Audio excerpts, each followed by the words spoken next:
Welcome to the Cortisol Coach Podcast. If you're exhausted, gaining weight, losing your hair, your anxiety is through the roof, or the depression and emotional overwhelm have completely consumed your life, or maybe you're not showing up as the wife and mom you want to be. You've spent years never feeling good enough, taking care of everyone else while you quietly fell apart.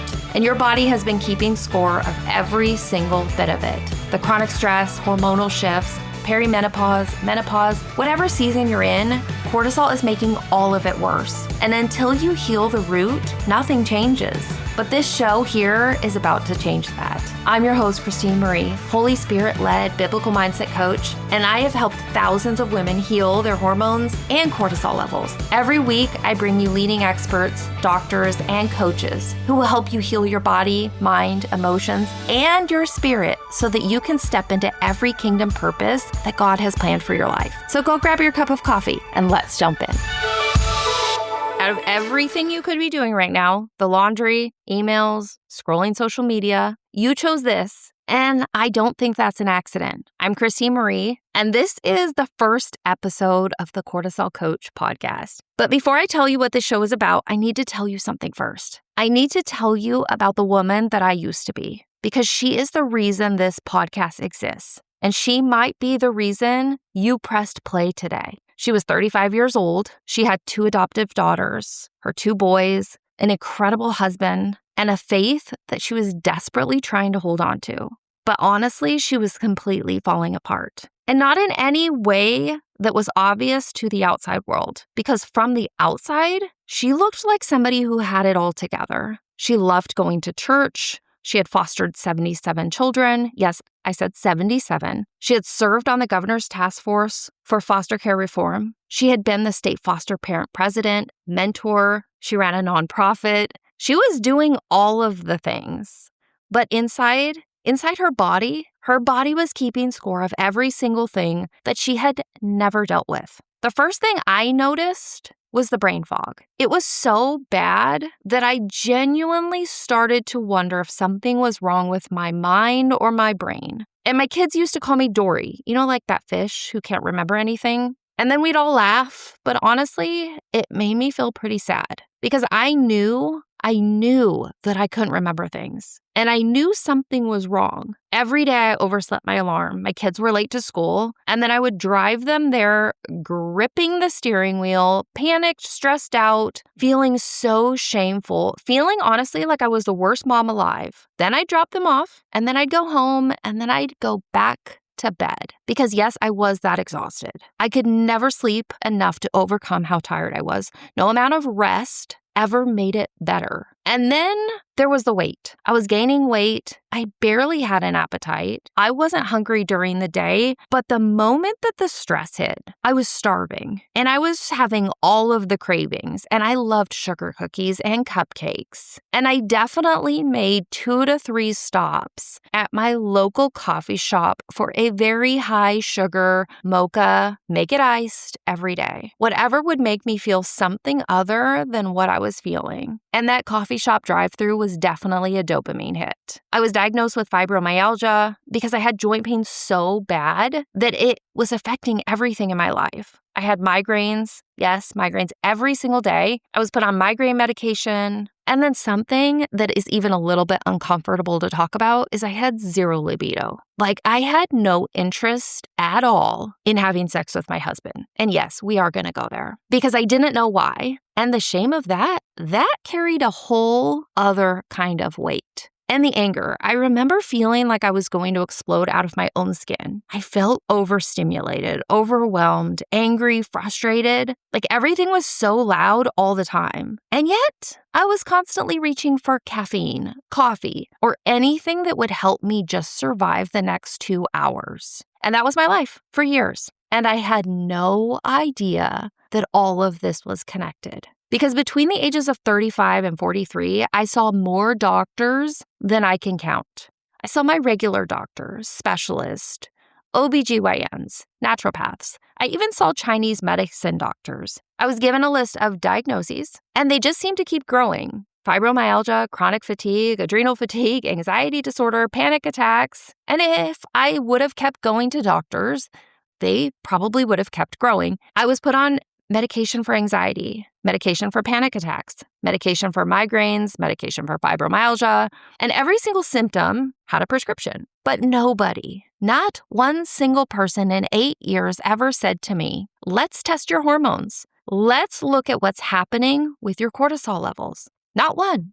I started growing fibroids in my mid-30s, and some of them were so large I could literally feel them through my stomach. My body was telling me something was majorly wrong hormonally, and yet no one addressed this. At 37, I went to the ER with severe left abdominal pain. They did an ultrasound and found something growing in my left ovary. They sent me home, scheduled a follow-up for 30 days later. 30 days later, I went in, and whatever was growing had doubled in size. I remember seeing the doctor's face, and she said, we need to schedule you for surgery right away. I didn't imagine right away meant within a week, but it did, and they removed one ovary, and when she called me to tell me what they had found was actually precancerous cells. I remember sitting with that, precancerous cells in my body. She told me I didn't have anything to worry about because they were all encapsulated, but they had been growing while I had been going doctor to doctor to doctor, telling them something was wrong.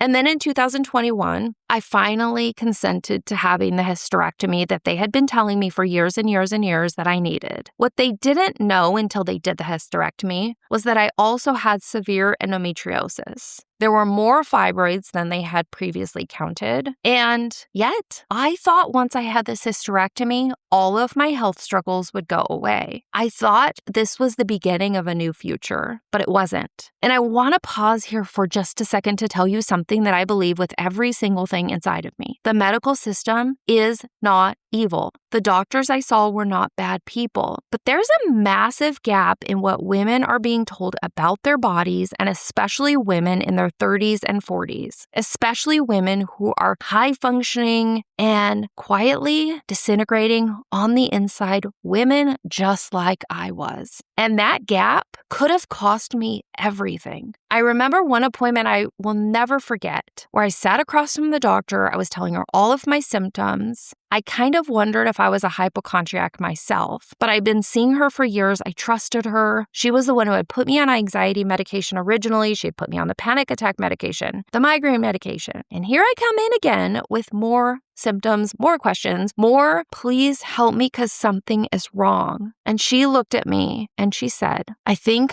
I should send you to a psychiatrist. I cannot tell you how terrible I felt that day walking out of her office, because I felt like what she was actually telling me was, I think the problem might actually be you. Because honestly, I did feel like I had too many symptoms. I felt so overwhelmed. I drove home that day and cried, and honestly, I felt like I was never going to find an answer, because after years and years of fighting to be heard, the one person that I trusted the most wanted to send me to a psychiatrist. I felt overwhelmed. I felt like I was the only person out there experiencing anything like this. But now when I look back, I can very easily put the pieces together. I was the oldest child. I carried a lot of trauma from my childhood that I chalked up as just normal. I never addressed it. And when you carry unhealed wounds and you don't heal them, you think that by doing more, by being more, by serving more, and maybe that's where the 77 foster kids, maybe that's where that began. Yes, it was an act of love, but it was also me as a woman trying to find significance within myself in a world that was never going to heal wounds that I needed to heal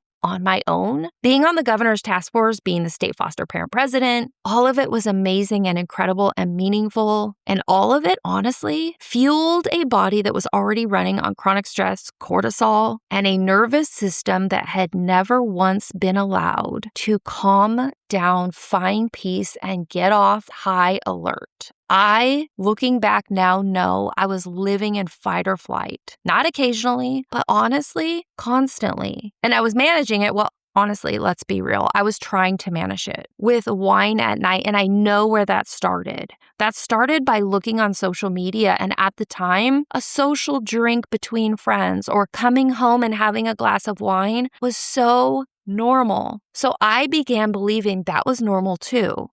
And gosh, it felt good to kind of numb my emotions. But then we added on the sugar cookies and the cupcakes, and then we added on the several mochas every day, and even more busyness so that I could ignore the feelings that were trying to come up. I remember one day sitting in all of it, the exhaustion, the weight I couldn't lose, the body I didn't recognize, the marriage I desperately wanted to be fully engaged in, and kids who deserved so much more of me than I had to give. And I had a thought, and I'm going to be really brutally honest with you here because that's what this podcast is for. If this was the best God had for me, I had to ask myself if I even wanted it, because this didn't feel good at all. And friends, that was my rock bottom.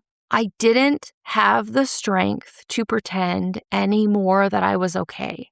And that was the turning point for me. When I started looking for answers on my own, I began researching hormones, cortisol, the science of chronic stress and what it does to the female body. And then I started pursuing certifications. I became a certified biblical mindset coach. I earned one of my certifications under a practicing neurosurgeon and one under a master neuroscience coach. In all of this studying of the brain, the science of fight or flight, cortisol, dopamine, the gut microbiome, all of the pieces finally started coming together. I started going back to these doctors, but this time I went back differently. I walked in asking for specific tests that I wanted run.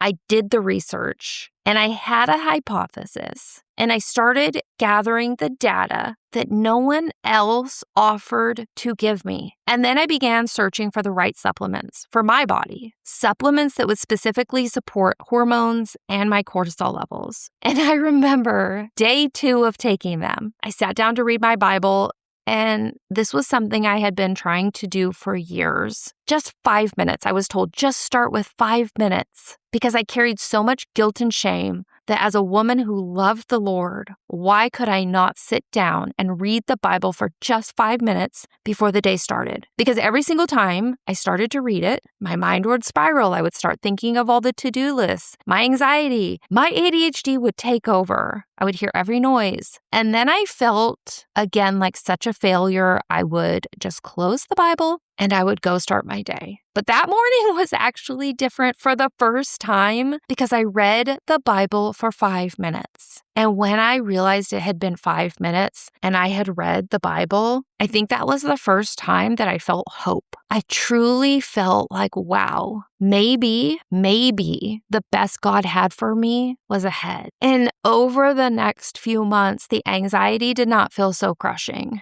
The noises in my mind, the emotional overwhelm, it got a little bit quieter, and every day got a little bit easier. And so I thought, okay, this might be what healing feels like. But healing is absolutely not what you might see on social media. It's not a highlight reel. I know everybody likes to share the best moments. But for me, it was tiny glimpses. It was tiny moments of when I could sit and have a eye-to-eye, fully connected conversation with my kids or my husband. It was those glimpses that gave me hope. And that turned into cutting out foods that were inflaming my body. I did a food sensitivity test and discovered that cane sugar was actually what was driving my joint pain for years. I didn't actually have fibromyalgia. I had a food sensitivity to cane sugar that looked like the symptoms of fibromyalgia. I stopped drinking wine every night to numb what I was not dealing with emotionally. And then over time, I started walking and discovered that 20 minutes outside can do things for me mentally that no medication can fix. And then I started sharing. I went on Instagram and I started talking about what I had been through. I started talking about cortisol. Before it was a trendy topic, I started talking about what chronic stress does to women's bodies, about the symptoms that ruled my life for 8 years, and the shift that happened. And then messages started coming in. And actually, I've received thousands upon thousands upon thousands of messages from women who have said, "That's me. You're describing me." And here all along, I thought I was the only one. If you're believing you're the only one too, you're not. And this podcast exists because of that gap. The gap between what women are experiencing in their bodies, what they're being told, what they're not being told, and by the people who are supposed to be helping them. And there are some amazing doctors out there, some amazing naturopaths and experts and hormone specialists. But let's be honest, sometimes it's really hard to find them. But I believe that God led me through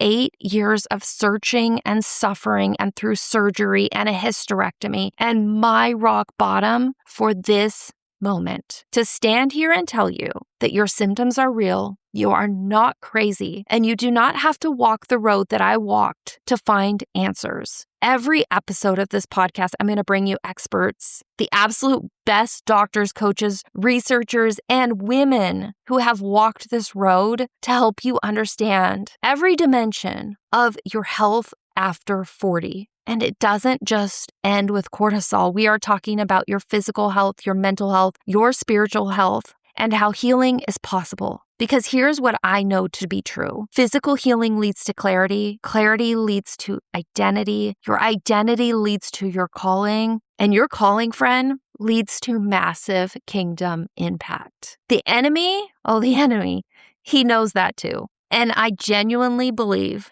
that the chronic stress, the hormonal chaos, and that exhaustion, that is keeping so many women from their purpose. And this isn't just a medical problem. It is spiritual warfare, and we are fighting back. So if you listen to this whole episode, I want you to know something. I see you. Maybe you only recognized one symptom that I described. Maybe you recognized all of them. Or maybe you're in the middle of your own 8 years, still looking for the answers, still being told the problem is your anxiety or your mindset or your age. But I want you to know that the answer exists. Healing is possible, and you were not designed to white knuckle your way through the rest of your life. I want you to come back next week because I have an amazing guest, and we're going to go even deeper. And if something in today's episode resonated with you, I want you to share this. Send it to another woman in your life who is exhausted, can't explain why, and is feeling overwhelmed, because this might just be the one thing that changes everything.